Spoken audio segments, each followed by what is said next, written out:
Hello everyone, welcome back to my channel. അപ്പോൾ last ക്ലാസ്സിൽ നമ്മൾ ഡിസ്കസ് ചെയ്തത് NCERT class 10th first chapter ആയിട്ടുള്ള കെമിക്കൽ റിയാക്ഷൻസ് ആൻഡ് ഇക്വേഷൻസിൻ്റെ എക്സസൈസിലെ ഫസ്റ്റ് 10 ക്വസ്റ്റ്യൻസ് ആണ്. അപ്പോൾ ഇന്നത്തെ ക്ലാസ്സിൽ ഡിസ്കസ് ചെയ്യുന്നത് ലാസ്റ്റ് 10 ക്വസ്റ്റ്യൻസ് ആണ്. ഇതോടുകൂടി ഈ ചാപ്റ്റർ ഫിനിഷ് ആകും.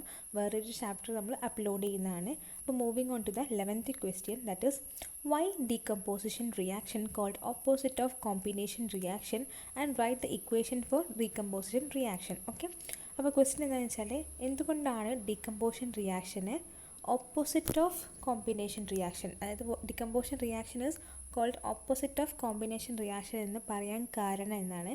അതുപോലെ തന്നെ അത് ജസ്റ്റിഫൈ ചെയ്യാൻ നിങ്ങൾ കുറച്ച് ഇക്വേഷൻസും കൊടുക്കണം എന്നാണ് പറയുന്നത്. Okay, the combination reaction is to be the reaction between the two or more molecules to form a larger molecule, while the decomposition reaction is termed as the splitting of larger molecule into smaller molecules. So നമ്മൾ പറയാൻ അറിയാം, combination reaction എന്ന് പറയുമ്പോൾ ഒരു ഒന്നോ രണ്ടോ കൂടുതൽ reactance molecules form ചെയ്തിട്ട് ഒരു പ്രൊഡക്റ്റിനെയാണ് നമ്മൾ കോമ്പിനേഷൻ റിയാക്ഷൻ എന്ന് പറയുന്നത്. പക്ഷേ ഡീകമ്പോസിഷൻ റിയാക്ഷൻ എന്ന് പറയുമ്പോൾ ഒരു റിയാക്റ്റൻറ്റിനെ നമ്മൾ ഒരു ഹീറ്റിൻ്റെ പ്രസൻസിലോ അല്ലെങ്കിൽ വേറെ എന്തെങ്കിലും മെത്തേഡ്സിൻ്റെ പ്രസൻസിലോ നമ്മൾ സ്പ്ലിറ്റ് ചെയ്യാൻ പോവാണ്. അപ്പോൾ എന്താണ്, it is just opposite of that of combination reaction or decomposition reaction. This essentially explains the decomposition reactions are opposite to that of the combination reaction. So like this, that is zinc carbonate will undergo decomposition to form zinc oxide and carbon dioxide, and calcium carbonate in the presence of energy to form calcium oxide as well as carbon dioxide. So these are the examples for decomposition reaction. So moving on to next question, that is write one equation each for the decomposition reaction in which energy is supplied in the form of heat, light and electricity. അപ്പോൾ decomposition reaction നമ്മൾ കുറച്ച് examples കൊടുക്കാൻ പോവാണ്. First one എന്ന് പറയുമ്പോൾ ഹീറ്റിൻ്റെ പ്രസൻസിൽ, second one ലൈറ്റിൻ്റെ പ്രസൻസിൽ and ഇലക്ട്രിസിറ്റിയാണ് third one. So നമ്മൾ എപ്പോഴും മനസ്സിലാക്കണം, ഹീറ്റിൻ്റെ പ്രസൻസിലുള്ള ഇക്വേഷൻസിന് അല്ലെങ്കിൽ തെർമൽ ഡീകമ്പോസിഷന് തെർമോലൈസിസ് എന്നും, ലൈറ്റിൻ്റെ പ്രസൻസിൽ നമ്മൾ അതിനെ ഫോട്ടോലൈസിസ് എന്നും, ഇലക്ട്രിസിറ്റിയുടെ പ്രസൻസിൽ നമ്മളതിനെ ഇലക്ട്രിക് ഡീകമ്പോസിഷൻ നമ്മൾ ഇലക്ട്രോലൈസിസ് എന്നാണ് ഡിസ്കസ് ചെയ്യുന്നത്. So thermal decomposition reaction, that is thermolysis. Example 2KClO3, that is potassium chloride in the presence of heat to form KCl and O2, that is potassium chloride and oxygen gas. B, that is electric decomposition reaction, that is electrolysis, that is 2NaCl which under in the presence of electricity to form 2Na and chlorine. Okay, so this is the splitting reaction of NaCl, that is sodium chloride, and photo decomposition reaction, that is a photolysis, that is hydrogen peroxide, that is H2O2 in the presence of light to form two water molecules. So this is the example for decomposition reaction. So once again I am repeating that thermal decomposition നമ്മൾ thermolysis എന്ന് പറയുന്നു, decomposition in the presence of electricity നെ electrolysis എന്നും, അതുപോലെ തന്നെ decomposition in the presence of light, that is photo, it is known as photolysis. Okay, hopefully it is clear to you. Moving on to the 13th question, that is write the difference between the displacement and double displacement reaction. So displacementയും double displacement reactionൻ്റെയും difference ആണ് നമ്മൾ discuss ചെയ്യുന്നത്.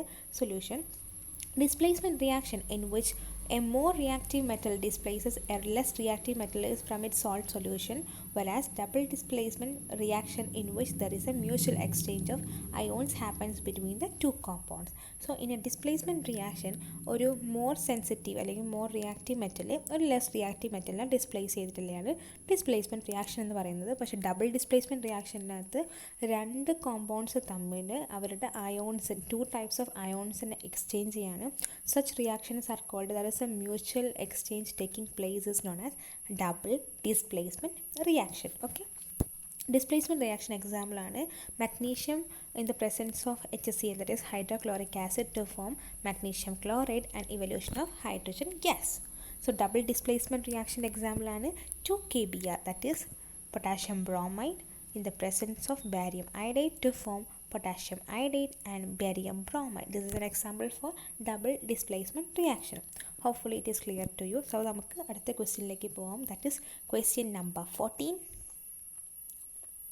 This is a question.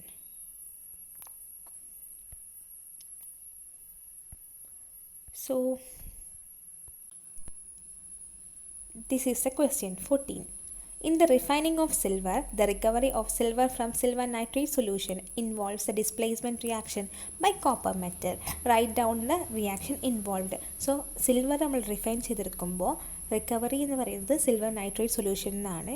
അപ്പം copper മെറ്റലിൻ്റെ പ്രസൻസിലാണ് displacement reaction taking place ചെയ്യുന്നത്. So we have to write down the reaction involve. So this is the copper which on AgNO3. So we are going to extract our silver from AgNO3, that is silver nitrate.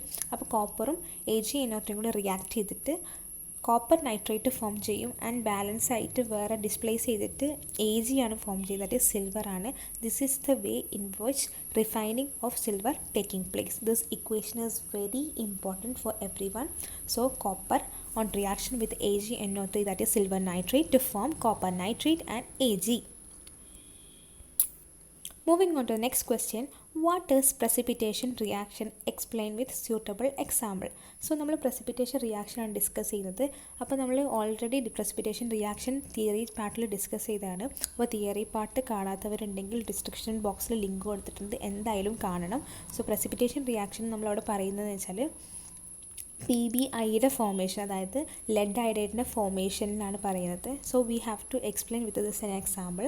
അതായത് when two solutions containing soluble salts are combined in a double displacement reaction taking place in which there is exchange of ion taking place.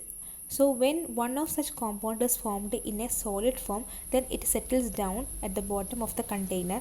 This solid is known as precipitate. So എന്താണെന്ന് വെച്ചാൽ അങ്ങനത്തെ reaction നമ്മൾ precipitation reaction എന്ന് പറയുന്നു. So രണ്ട് soluble ആയിട്ടുള്ള salt നമ്മൾ combine ചെയ്യാൻ പോകണം. അപ്പോൾ രണ്ട് സോളിബിൾ സോൾട്ട് കമ്പൈൻ ചെയ്യുമ്പോൾ ഒബ്വിയസ്ലി എന്ത് നടക്കും? ഡബിൾ ഡിസ്പ്ലേസ്മെൻറ്റ് റിയാക്ഷൻ നടക്കും. ഡബിൾ ഡിസ്പ്ലേസ്മെൻറ്റ് റിയാക്ഷൻ നമുക്കറിയാം exchange of two mutual ions, രണ്ട് അയോൺസ് തമ്മിൽ എക്സ്ചേഞ്ച് നടക്കുന്ന റിയാക്ഷനാണ് നമ്മൾ ഡബിൾ ഡിസ്പ്ലേസ്മെൻറ്റ് പറയുക. അങ്ങനെ ഒരു കോമ്പൗണ്ട് ഒരു സോളിഡ് ഫോമിലായിരിക്കും ഫോം ചെയ്യുക, അത് എപ്പോഴും താഴെ സെറ്റിലാവും. അങ്ങനത്തെ ടൈപ്പ് ഓഫ് റിയാക്ഷനെയാണ് നമ്മൾ, ആ സോളിഡ് ഫോമിനെയാണ് നമ്മൾ പ്രസിപ്പിറ്റേറ്റ് എന്ന് പറയുന്നത്. ഇങ്ങനത്തെ ടൈപ്പ് ഓഫ് റിയാക്ഷൻ നമ്മൾ പ്രസിപ്പിറ്റേഷൻ റിയാക്ഷൻ എന്ന് പറയുന്നു. എക്സാമ്പിൾ എന്ന് പറയുമ്പോൾ ടു സോളിബിൾ സോൾട്ട് ആയിട്ടുള്ള സോഡിയം ഹൈഡ്രോക്സൈഡും അതുപോലെ തന്നെ മാഗ്നീഷ്യം ക്ലോറൈഡും കൂടെ റിയാക്ട് ചെയ്തിട്ട് sodium chloride and magnesium hydroxide form ചെയ്യും. സോ ഇതാണ് റിയാക്ഷന്. അപ്പോൾ ഇങ്ങനത്തെ ടൈപ്പ് ഓഫ് റിയാക്ഷനാണ് നമ്മൾ പ്രസിപ്പിറ്റേഷൻ റിയാക്ഷൻ എന്ന് പറയാറ്. So moving on to the next question, that is question number 16. Explain the following terms in terms of gain of oxygen with two examples each. So ഈ ടേംസിന് നമ്മൾ gain of ഓക്സിജൻ്റെ പ്രസൻസിൽ നമ്മൾ example വെച്ചിട്ട് explain ചെയ്യാൻ പറയണം. First one is oxidation and second one is reduction. It will be dealt in the next slide. So oxidation നമുക്കറിയാം, in a chemical reaction when oxygen is added to an element to form a respective oxide, അങ്ങനെ ആ element oxidised ആവും എന്ന് പറയുന്നത്. അതായത് addition of oxygen is known as oxidation. Okay, so sodium in presence of oxygen to form the sodium oxide and hydrogen sulfate in the presence of oxygen to form the water as well as SO2, that is sulfur dioxide gas. Now we are explaining the reduction reaction in presence of oxygen. In a chemical reaction, when oxygen being removed from the compound, then it is said to be reduced. So ഒരു chemical reaction അകത്ത് ഓക്സിജനെ remove ചെയ്യുകയാണെങ്കിൽ അത് നമ്മൾ reduction അല്ലെങ്കിൽ reduced എന്ന് പറയും. There is A removal of oxygen is known as reduction. Example mercuric oxide to form mercury and oxygen respectively, and copper oxide in the reaction with hydrogen to form copper and water molecule. So this is a reduction in terms of oxygen, okay, addition of oxygen or removal of oxygen. So moving on to a 17th question, that is a shiny brown colored element, that is X, on heating in the air becomes black in color. Name the compound and name the element X and black colored compound formed. So question എന്ന് വെച്ചാൽ ഒരു Shiny brown coloured എലമെൻറ്റാണ് എക്സിൻ്റെ colour brown കളറാണ്. അത് heat ചെയ്യുമ്പോൾ on heating in the air അത് black കളറായിട്ട് form ചെയ്യും. ഓക്കെ, എക്സ് ഹീറ്റ് ചെയ്യുമ്പോൾ ബ്ലാക്ക് കളറായിട്ട് ഫോം ചെയ്യും. സോ ദ എലമെൻറ്റ് അതായത് ബ്ലാക്ക് കളർ എക്സ് എന്താണെന്നും ആ ബ്ലാക്ക് കളർ ഫോം ചെയ്യുന്ന എന്താണെന്നാണ്. അപ്പോൾ X on heating to form a black coloured compound. Okay, what is this black coloured compound as well as black colored compound as well as X എന്നാണ് question.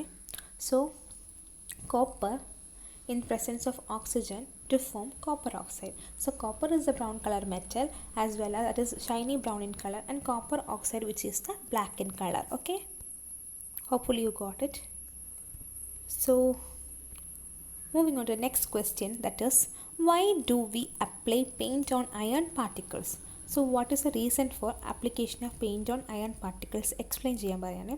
The answer is iron particles are painted in order to prevent rusting. So നമുക്കറിയാം തുരുമ്പ് പിടിക്കുന്നതിന് prevent ചെയ്യാൻ വേണ്ടിയിട്ടാണ് നമ്മൾ ഒരു iron particle അല്ലെങ്കിൽ iron മെറ്റീരിയലിൽ നമ്മൾ പെയിൻറ്റ് ചെയ്യുന്നത്. So when left unpainted, paint ചെയ്തിട്ടില്ലെങ്കിൽ ഈ മെറ്റൽ സർഫസും അതുപോലെ തന്നെ മെറ്റൽ സർഫസ് അറ്റ്മോസ്ഫിയറിക് ഓക്സിജനുമായിട്ട് റിയാക്ട് ചെയ്തിട്ട് നമ്മളവിടെ അയൺ ഓക്സൈഡ് ഫോം ചെയ്യും. ബട്ട് പെയിൻറ്റഡ് സർഫസ് എന്താണെന്ന് വെച്ചാൽ ഈ ഓക്സൈഡ് ഫോർമേഷൻ, അയൺ ഓക്സൈഡ് ഫോർമേഷന് ഹിൻഡർ ചെയ്യും, അത് ഫോം ചെയ്യില്ല. അപ്പോൾ that is the reason why we have to paint the iron particles after for using. നമ്മൾ യൂസിന് വേണ്ടിയിട്ട് നമ്മൾ പെയിൻറ്റ് ചെയ്തേ പറ്റുള്ളൂ. This is a very important question ആണ്. CBSE എക്സാംസിൽ എപ്പോഴും ചോദിക്കുന്ന ഒരു ഇമ്പോർട്ടൻറ്റ് ക്വസ്റ്റ്യൻ ആണ്, why do we paint iron particles? Okay, so moving on to next 19th question, that is another important question. Oil and fat containing food items are flushed with nitrogen. Why? എപ്പോഴും നമ്മൾ oil and fat containing ആയിട്ടുള്ള particles നൈട്രജനായിട്ട് flush ചെയ്തിട്ടുണ്ടാകും. Example എന്ന് പറയുന്നത് നമ്മൾക്കറിയാം, ചിപ്സൊക്കെ നമ്മൾ വാങ്ങിക്കുന്നത്, ബേക്കറിയിൽ നിന്ന് വാങ്ങിക്കുന്ന ചിപ്സൊക്കെ എപ്പോഴും ഒരു വീർത്തിട്ടായിരിക്കും പാക്കറ്റ്.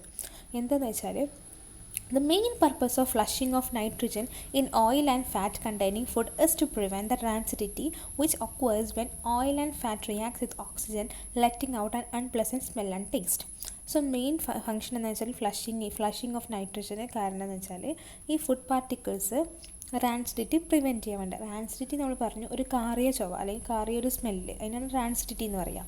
ഈ റാൻസിഡിറ്റി എന്താണെന്ന് വെച്ചാൽ ഓയിലും ഫാറ്റുമായിട്ട് റിയാക്ട് ചെയ്തിക്കാണ്ട് ഓക്സിജനുമായി റിയാക്ട് ചെയ്തിട്ട് ഒരു അൺപ്ലസൻറ്റ് സ്മെല്ല്, അതായത് കാറിയൊരു മണം അല്ലെങ്കിൽ കാറിയൊരു ടേസ്റ്റ് ഫോം ചെയ്യും. അതിന് വേണ്ടിയിട്ടാണ് നമ്മൾ എപ്പോഴും നൈട്രജന് ഫ്ലഷ് ചെയ്യുന്നത്. അതായത് ഈ പാക്കറ്റ് ഫുഡ് ഐറ്റംസിലായിട്ടുള്ള ഓയിൽ ആൻഡ് ഫാറ്റ് ഫുഡ് ഐറ്റംസിൽ നമ്മൾ നൈട്രജൻ ഫ്ലഷ് ചെയ്യുന്നത്. Okay, this is a very important question. Important എന്ന് വെച്ചാൽ ഭയങ്കര ഇമ്പോർട്ടൻറ്റ്, വെരി ഇമ്പോർട്ടൻ്റ് ആണ്. Okay, so moving on to the last question in this chapter. This is the last thing we are going to discuss here. 20th question, explain the following terms with the suitable examples. First one is corrosion and the second one is rancidity. So corrosion നമ്മൾ കുറേ discuss ചെയ്താണ്.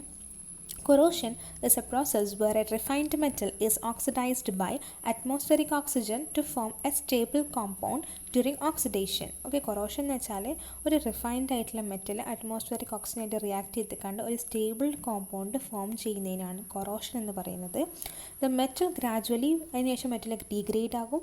അത് rusting of iron ആണ് കൊറോഷൻ്റെ ഒരു example എന്ന് പറയുന്നത്. കാരണം റസ്റ്റിങ്ങിൽ Fe, അതായത് അയൺ പാർട്ടിക്കിൾസ് അറ്റ്മോസ്ഫിയറിക് ഓക്സിജനുമായി റിയാക്ട് ചെയ്തിക്കാണ്ട് iron oxide, that is Fe2O3 form ചെയ്യും, ദാറ്റ് ഈസ് റസ്റ്റ് ഫോം ചെയ്യുന്നതിനാണ് നമ്മൾ കൊറോഷൻ്റെ എക്സാമ്പിളായിട്ട് ഡിസ്കസ് ചെയ്യുന്നത്. Now we are going to discuss about the rancidity, that is a next important. A condition produced by aerial oxidation of fat and oil present in the food that produce an unpleasant odor and taste. So rancidity എന്ന് പറഞ്ഞാൽ നമ്മുടെ fat and oil particles അല്ലെങ്കിൽ oil products അല്ലെങ്കിൽ food items exposed to air ആയിട്ടുള്ള expose ചെയ്തിട്ട് ഓക്സിജനുമായിട്ട് react ചെയ്തിട്ട് ഒരു അൺപ്ലസൻ്റ് ആയിട്ടുള്ള സ്മെല്ലും ഓർഡറും ഫോം ചെയ്യും. കാറി ആയിട്ടുള്ള ഒരു സ്മെല്ലും ടേസ്റ്റും ഫോം ചെയ്യും. അങ്ങനത്തേനെയാണ് നമ്മൾ റാൻസിഡിറ്റി എന്ന് പറയുക. അപ്പോൾ റാൻസിഡിറ്റി പ്രിവെൻറ്റ് ചെയ്യാൻ നമ്മൾ എന്താ ചെയ്യാറെന്ന് വെച്ചാൽ, ഫസ്റ്റ് ഓഫ് ഓൾ നമ്മൾ ഓൾറെഡി ഡിസ്കസ് ചെയ്താണ് ഫ്ലഷിങ് വിത്ത് നൈട്രജൻ, അതായത് നൈട്രജനായിട്ട് ഫ്ലഷ് ചെയ്യും. എന്ത് ബേക്കറി പ്രൊഡക്ട്സിനകത്തൊക്കെ നൈട്രജൻ ഫ്ലഷ് ചെയ്തിട്ട് പാക്കറ്റ് ഐറ്റംസിൽ നൈട്രജൻ ഫ്ലഷ് ചെയ്യും. വേറൊരു എക്സാമ്പിൾ എന്താണെന്ന് വെച്ചാൽ, നമ്മളെപ്പോഴും ഈ ബേക്കറി ഐറ്റംസൊക്കെ ഒരു ക്ലോസ്ഡ് കണ്ടെയ്നറിൽ പ്ലേസ് ചെയ്യും. കാരണം in order to prevent oxidation prevent ചെയ്യാൻ വേണ്ടിയിട്ടാണ് നമ്മളെപ്പോഴും ക്ലോസ്ഡ് കണ്ടെയ്നേഴ്സിൽ അത് കീപ്പ് ചെയ്യുന്നത്. വേറൊരു കാര്യം എന്ന് വെച്ചാൽ rancidity is retarded when kept in റെഫ്രിജറേറ്ററിലെ ടെമ്പറേച്ചർ കുറച്ചും കൂടെ കുറവാണ്. സോ അവിടെ rancidity occurring chances is very low. അതുകൊണ്ട് തന്നെ എന്താണെന്ന് വെച്ചാൽ നമ്മൾ ഫുഡ് ഐറ്റംസ് റെഫ്രിജറേറ്ററിൽ കൊണ്ടുപോയി വെക്കും. കാരണം it does not promote any oxidation reaction further. അപ്പോൾ ഓക്സിഡേഷൻ റിയാക്ഷൻ നടത്തില്ല. അപ്പോൾ there are three ways in order to prevent rancidity. One is flushing with nitrogen, second one is keeping in a closed containers, third one keeping in refrigerator, that is at a lower temperature, that it hinders the oxidation reaction. So this is about rancidity. ഇതോടെ നമ്മൾ ഈ chapter finish ചെയ്തിട്ടുള്ളതാണ്. പുതിയൊരു chapter നമ്മൾ വൈകാതെ തന്നെ upload ചെയ്യുന്നതാണ്. അപ്പോൾ എല്ലാവരും ചാനൽ സബ്സ്ക്രൈബ് ചെയ്യണം, അതുപോലെ തന്നെ ബെല്ലൈക്കൺ പ്രസ് ചെയ്യണം. എന്നാൽ മാത്രമേ ഞാൻ ഇടുന്ന കൂടുതൽ വീഡിയോസ് നിങ്ങൾക്ക് പെട്ടെന്ന് തന്നെ കാണാൻ പറ്റുള്ളൂ. അപ്പോൾ താങ്ക് യു എവറി വൺ.